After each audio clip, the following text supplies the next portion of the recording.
வேலூரில் பகலில் வெயில் சுட்டெரித்த நிலையில் இரவில் பலத்த காற்றுடன் கனமழை பெய்ததால் மக்கள் மகிழ்ச்சி அடைந்தனர். தமிழகத்தில் கடந்த சில நாட்களாக ஒரு சில பகுதிகளில் மழை பெய்து வருகிறது. அதே சமயம் சில மாவட்டங்களில் வெயிலின் தாக்கம் அதிகமாக காணப்படுகிறது. அதன்படி நேற்று தமிழகத்தில் 9 மாவட்டங்களில் வெயில் சதம் அடித்த நிலையில் அதிகபட்சமாக வேலூரில் 105 டிகிரி ஃபாரன்ஹீட் வெயில் பதிவானது. சென்னை, ஈரோடு, திருச்சி உள்ளிட்ட மாவட்டங்களில் வெயில் சதம் அடித்தது.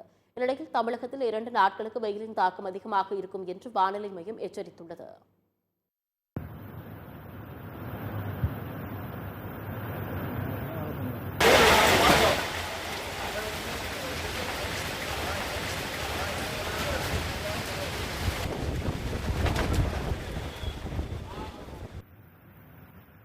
இந்நிலையில் பகலில் வெயில் கொளுத்திய வேலூர் மாவட்டத்தில் இரவில் பலத்த காற்றுடன் கனமழை பெய்தது.